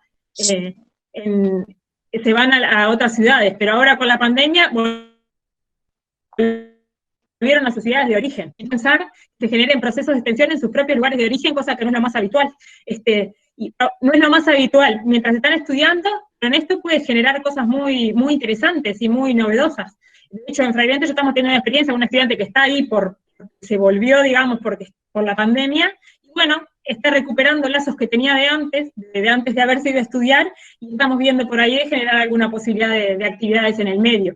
Así que yo creo que que la extensión en esto tiene un rol clave a jugar para poder contribuir y apoyar a esa enseñanza que hoy se ve interpelada por la necesidad de reformularse tan drásticamente, y que claramente que no es posible decir que es lo mismo lo que va a pasar con la enseñanza virtualmente, porque no, en absoluto es así, no se puede hacer lo mismo, no se va a poder hacer lo mismo. Bueno, hay que ver de qué modo se puede mantener el vínculo educativo de una manera que sea significativa y pertinente en este momento.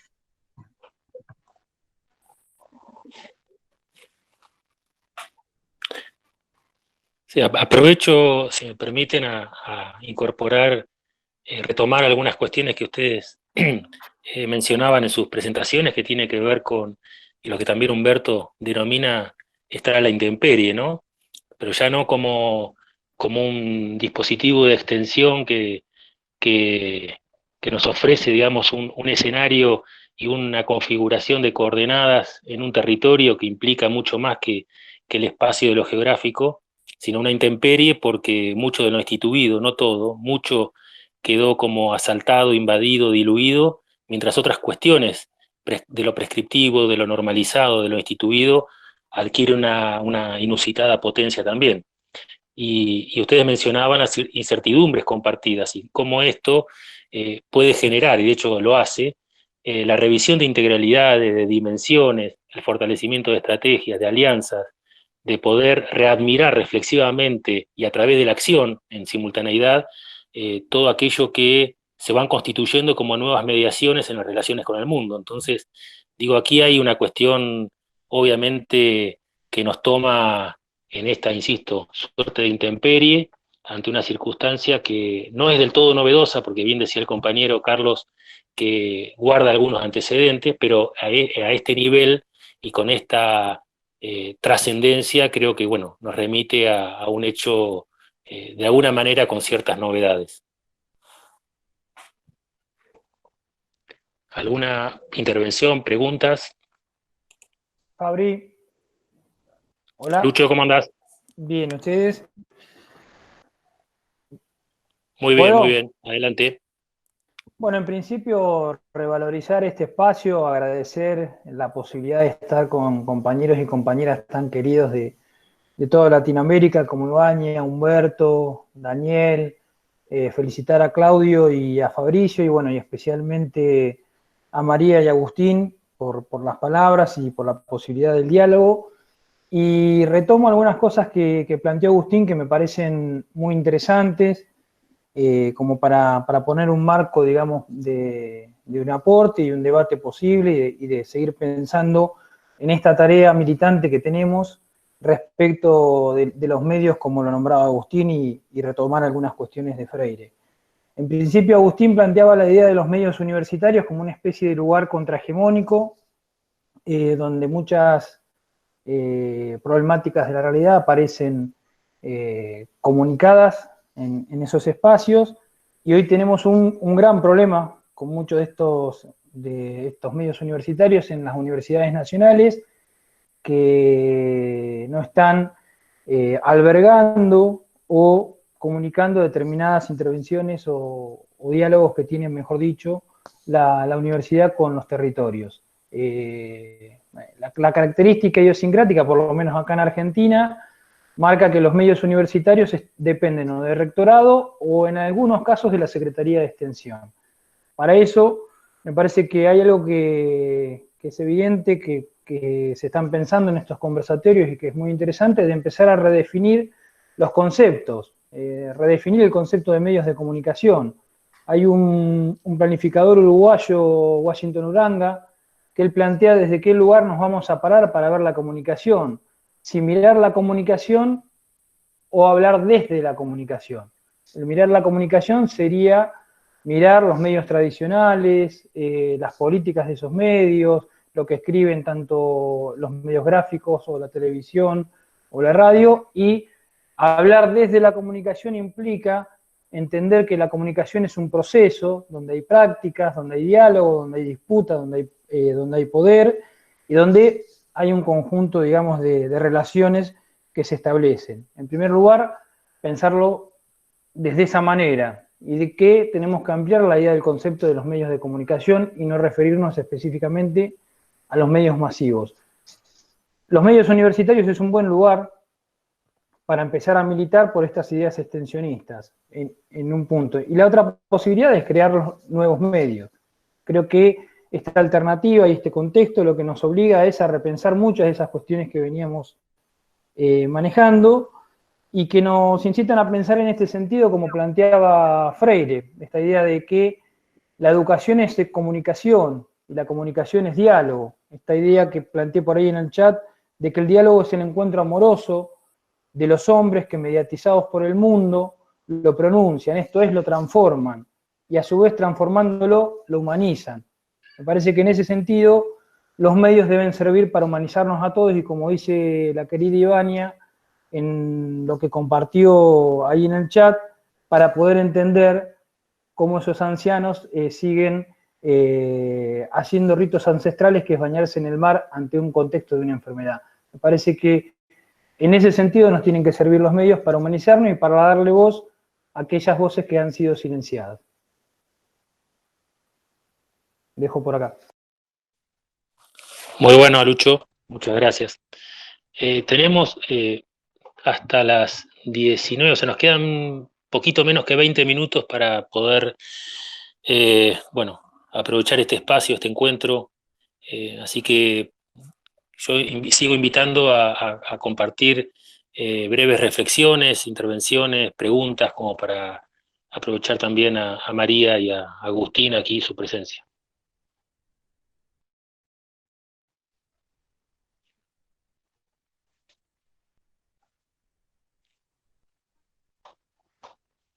Bueno, mientras tanto voy aprovechando a recuperar cuestiones del chat y vencer la timidez de los compañeros y compañeras.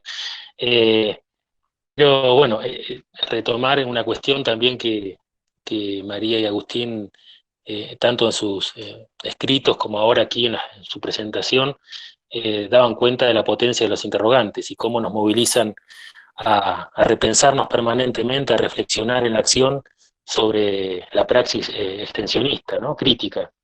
Y Julia Carmen, una importante extensionista de la Universidad Nacional de Río Negro, plantea, ¿no?, que nuestras, justamente, revisión de las prácticas, que es un ejercicio que debe ser permanente, no empieza ni termina con la mera, que no quita fondo, digamos, de nuestra esencia también, pero no termina, digamos, remitida solamente y exclusivamente a lo académico. Y yo aquí agrego que el ejercicio intelectual, reflexivo, que necesariamente nos tiene que posicionar sobre estas circunstancias particulares y sobre la proyección sobre las mismas, no solamente no tiene que remitirse exclusivamente a una necesidad de acreditación académica, sino tampoco narcisista, que es distinto, pero a veces suele ser lo mismo. Digo, en esto para ir también interrogándonos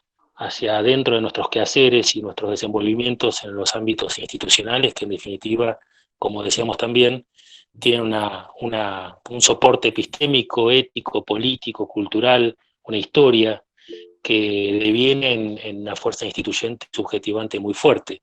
Así que bueno, las transformaciones en los territorios también, como bien decían los compañeros y compañeras, se abre al propio interior de nuestros ámbitos cotidianos de trabajo.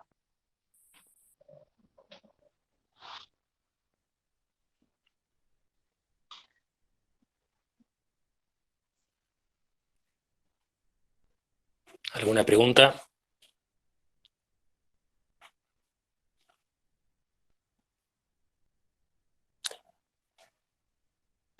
Hago una yo entonces, para Agustín, María, en el texto de referencia con el que iniciábamos este espacio, este encuentro, se da cuenta justamente de algo que tiene que ver con la asistencia, y que bien se destacaba, no se considera desde una perspectiva sanitarista, donde guarda una condición o estado determinado, casi vinculado a un fijismo, y muchas veces en el discurso aparece como el sector vulnerable, en lugar de vulnerado, ¿no? que por otro lado remite a otra cuestión que tiene que ver con las desigualdades de los derechos y nos afinca más en la línea de procesos transformadores.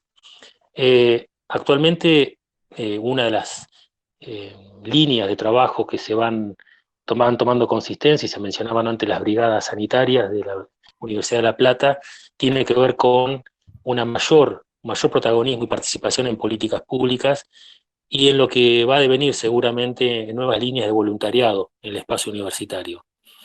En este sentido, quisiera aprovechar lo que ustedes ya mencionaron, poder explayar un poco más acerca de la potencia y el sentido que guarda esta cuestión de los voluntariados y hacerlo claramente como lo han hecho respecto al voluntarismo o asistencialismo.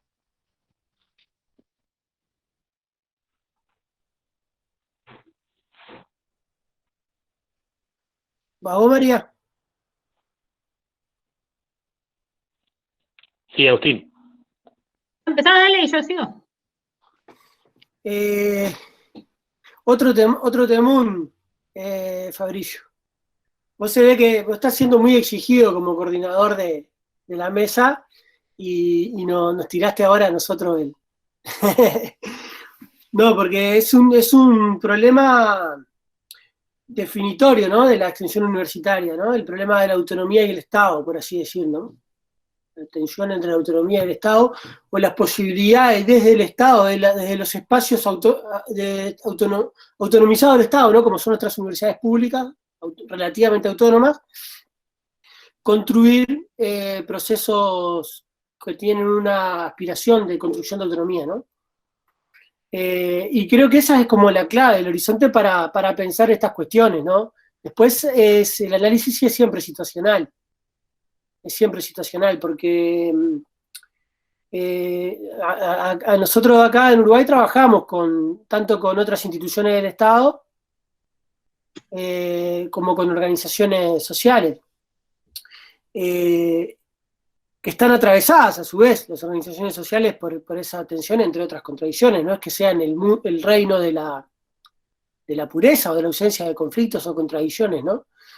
Y un poco la clave del sentido de lo que hacemos tiene que ver con ese horizonte de autonomía y con la pertinencia de lo que hacemos, ¿no? La universidad es una institución que tiene determinados fines, que nosotros a través de la extensión conseguimos que una forma de realizarlos, la extensión en definitiva es una forma de realizar la enseñanza y la investigación.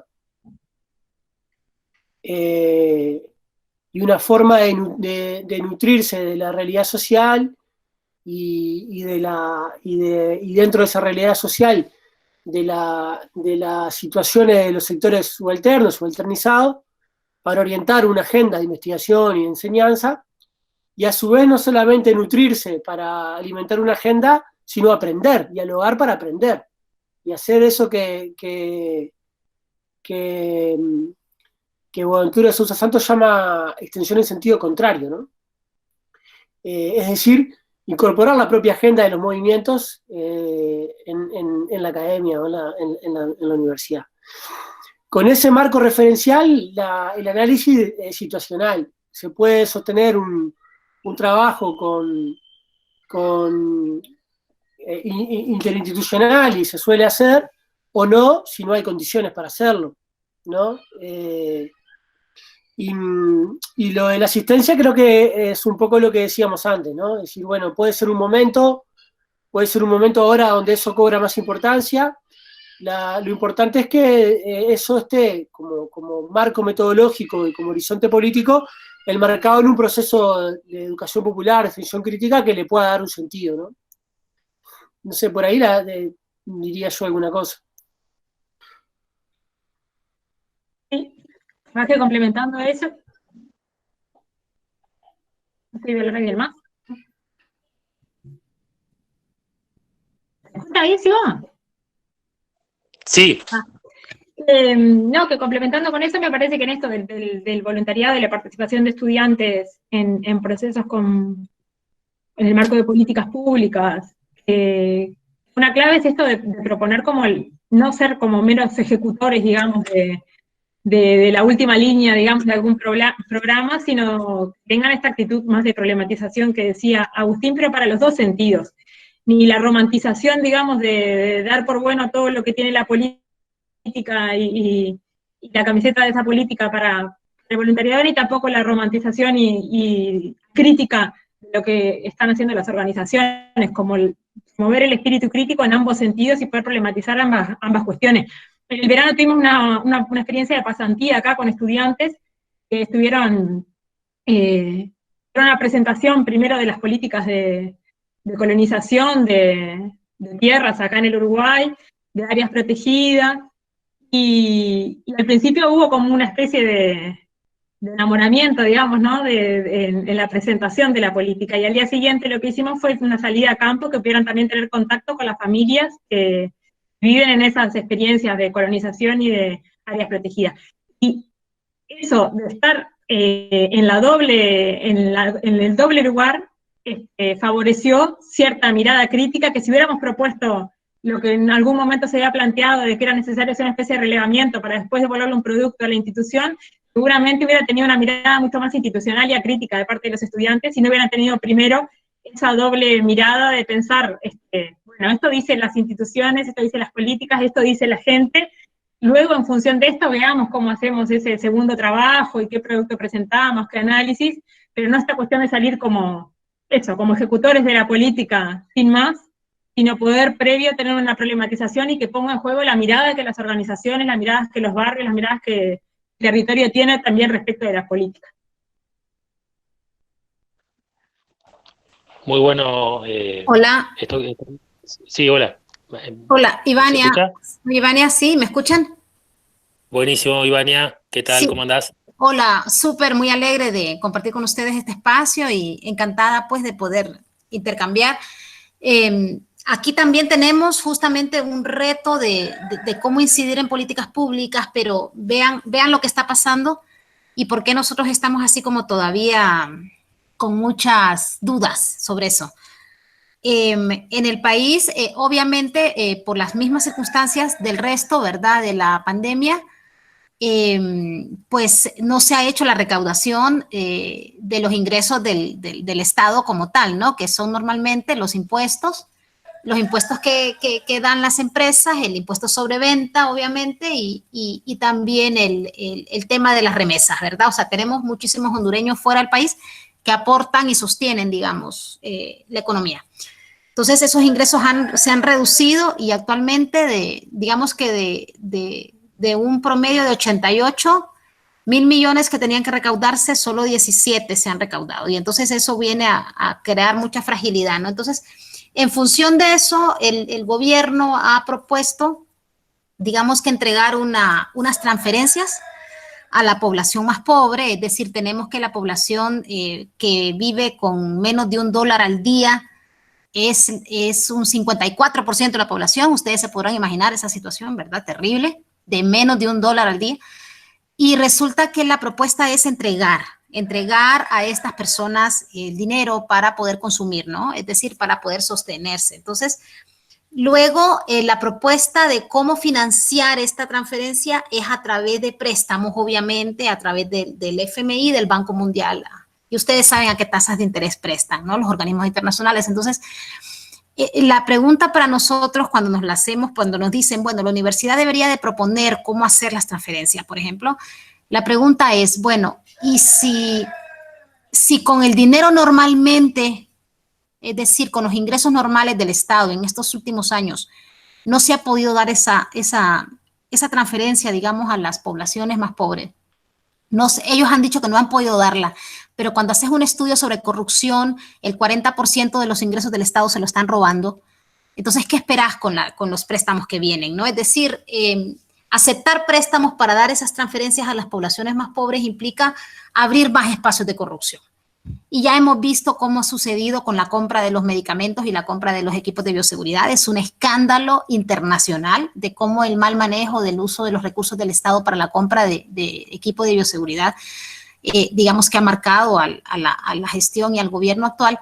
Entonces estamos muy preocupados por eso, porque se nos está invitando a muchos espacios. Por ejemplo, hay uno en el que directamente mi persona participa en representación de la universidad. Es una organización de sociedad civil que hace veeduría supuestamente al Estado y nos han convocado a reuniones para que nosotros digamos que todo se ha comprado con los precios adecuados, cuando no es cierto y hay evidencia, verdad, de que no es cierto. Entonces hemos tenido que separarnos. Entonces nosotros hemos tenido que guardar una distancia en ese sentido, porque vemos que hay mucho peligro, ¿no?, en las decisiones que están tomando ahorita, y sobre todo porque lo que quieren es liberar más recursos para poder continuar con la corrupción, ¿verdad? Ahorita hay mucho movimiento, a pesar de que no hay movilización en las calles, hay una campaña en redes sociales para evitar que se apruebe, por ejemplo, el Código Penal que viene a minimizar las penas para la corrupción.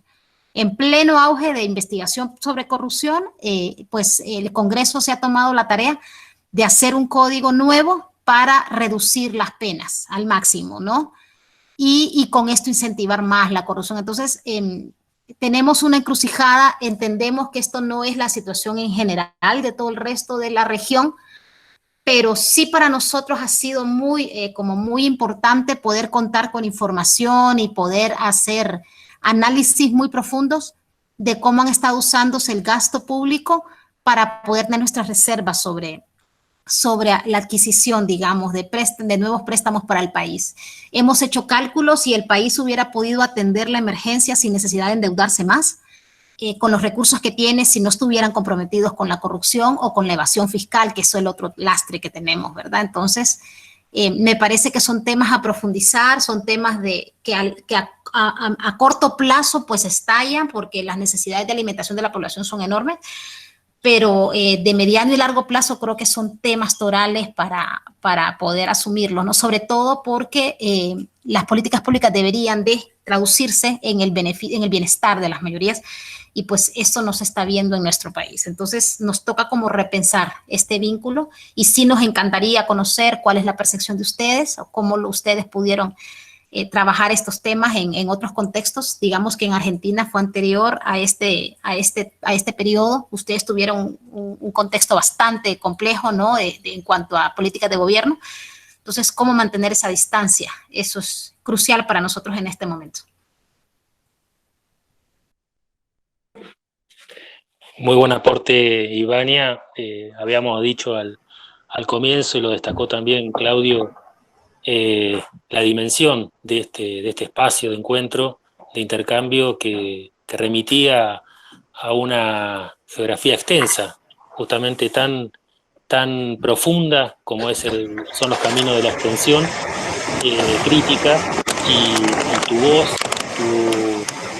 tu compartir experiencias nos acerca justamente a una realidad que no es esquiva al resto de las realidades, pero que, bueno, nos permiten justamente fortalecer las reflexiones y las experiencias que nos vamos constituyendo desde la extensión. Así que, Ivania, un aporte, como siempre, muy, muy significativo.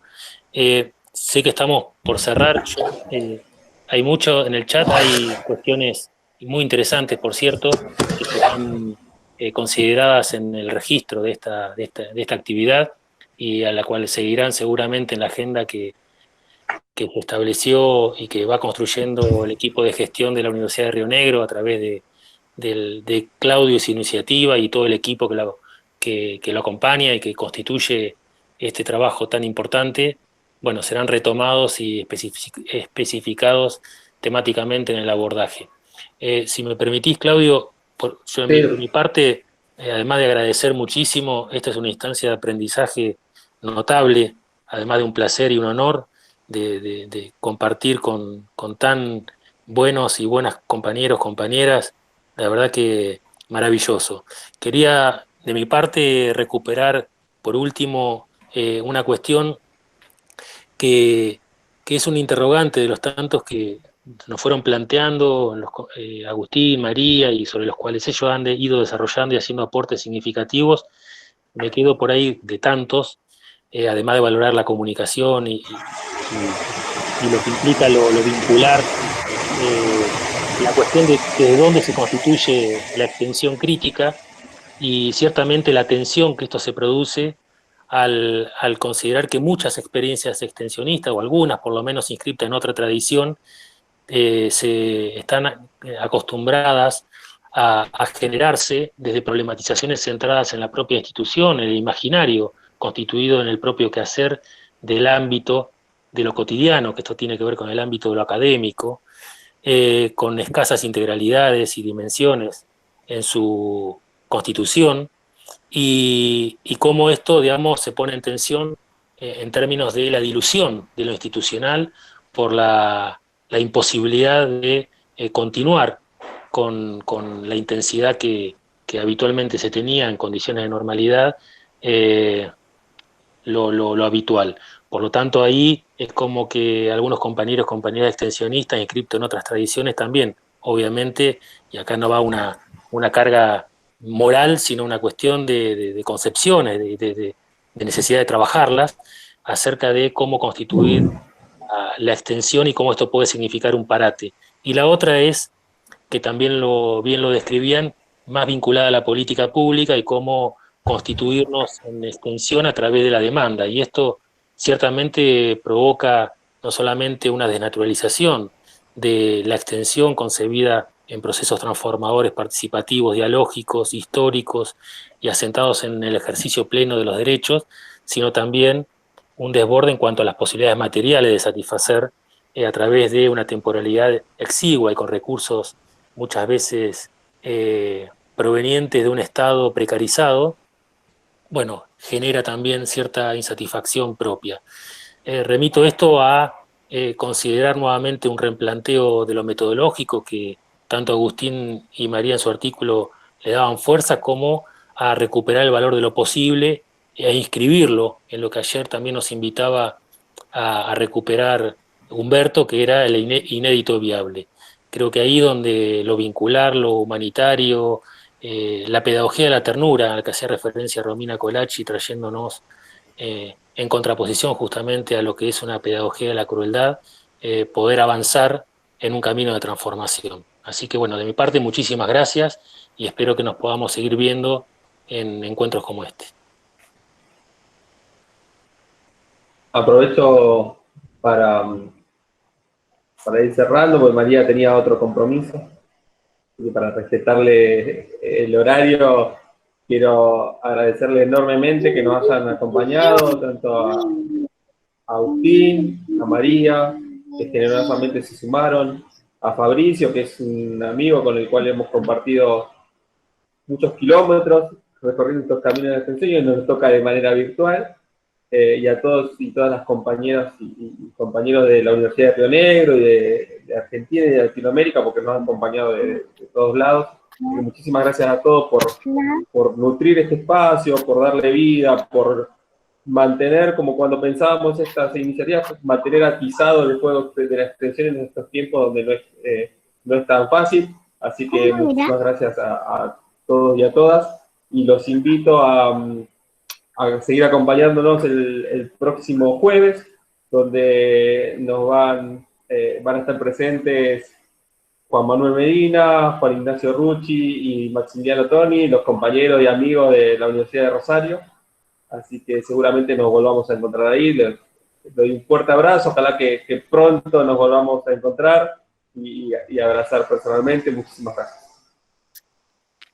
Un fuerte abrazo para todos y todas. Exacto, muchas gracias, agradecidos nosotros, nosotras. Nosotros, 4 y 5. También. Bueno, ya ven, todos agradecidos. Así que muchas gracias a las actividades que vengan y estamos en contacto. Un fuerte abrazo. Gracias, María. Agradecer de nuestra parte, sí, y también decir que en realidad las cosas que escribimos fue como del desconcierto y del no saber y de la incertidumbre. No es que tengamos resueltas estas cosas, ni capaz que nos juntamos el mes que viene y tenemos otras preguntas y otras cuestiones.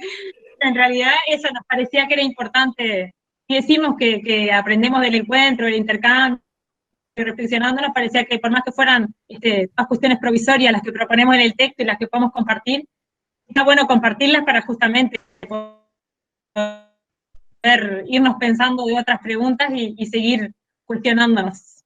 Así que muchas gracias por enseñarnos, por ayudarnos a aprender. A ustedes, muchas